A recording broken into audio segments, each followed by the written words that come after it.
Welcome back again. Today's video is all about body fat.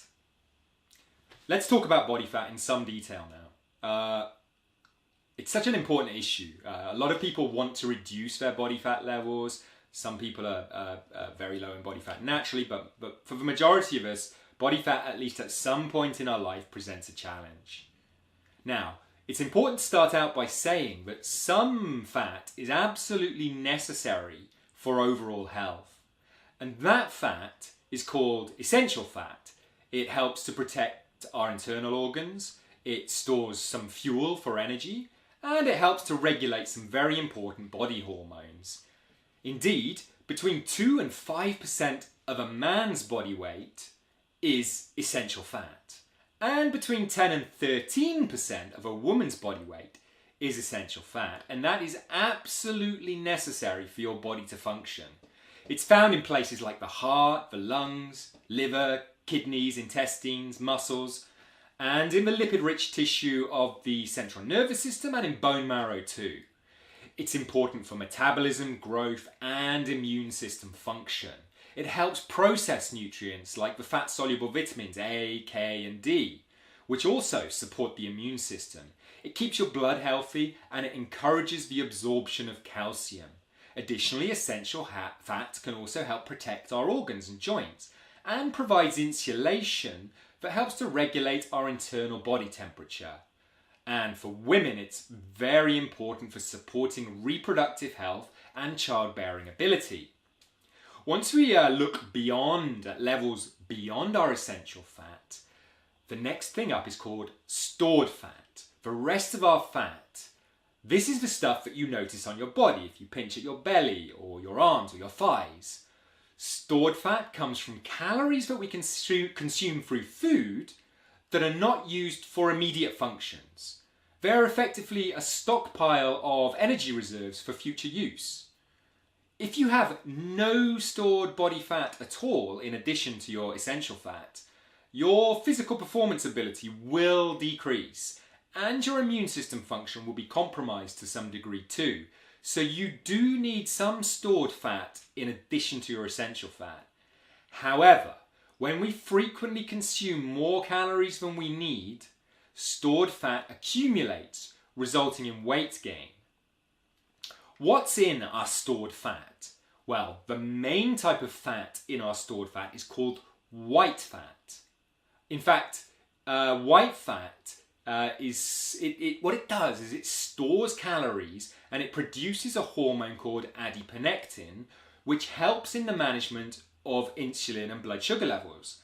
So you can see why it is important to have some of this stuff because it's working for us.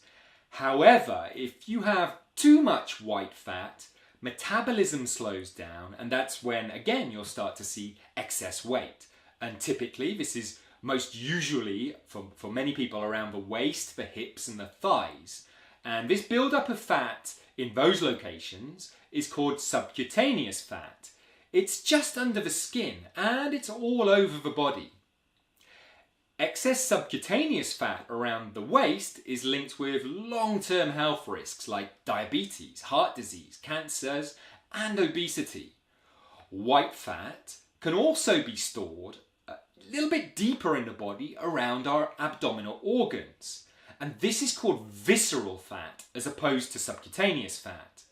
And visceral fat is the most dangerous type of stored fat. It can cause an increase in overall blood cholesterol, along with pro-inflammatories that may lead to heart disease, type 2 diabetes, and some cancers.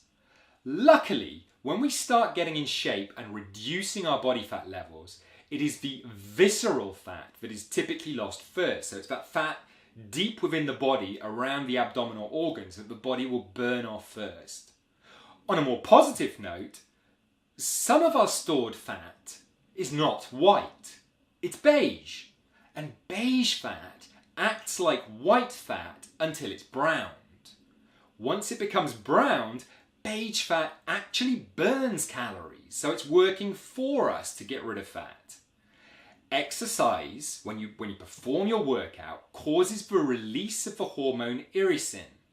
and that hormone can brown beige fat and make it burn those calories. Exercise also releases proteins that can cause some white fat cells to actually become beige cells. We've talked about fat, the different types of fat in the human body, and I want now to look at this a little bit more practically as we wrap up, to look at the best way to reduce excess body fat stores. If you are a man with more than 22% body fat, or a woman with more than 33% body fat, it would be advantageous for you to put into action a plan to reduce your body fat levels. And the best road to body fat reduction and increased well-being is at a controlled, steady pace by adopting health-enhancing lifestyle choices, such as your QuickHIT workouts and eating a diet that shows a slight calorie deficit filled with good food choices. I want you to aim for between 1 and 2 pounds of weight loss per week. Be delighted if on the occasional week you lose more, you reduce more fat. And accept too that you will inevitably have weeks where the scale weight seems to be stuck, even though you've done everything right, exercise and nutrition wise. On these weeks, it's important to remain determined and focus afresh on the next week. Accept also that from time to time you may slip up a little bit with your nutrition. Accept that, pick yourself up and move on. Don't obsess about it. Just focus on the now and making changes for the future. Men should ultimately aim to get their body fat down to a level of between 10 and 22%, and women, I want you to aim to get your body fat down to a level of between 20 and 32%. Doing your QuickHIT workouts, observing your dietary patterns will help get you there as quickly as it's safe and beneficial to do.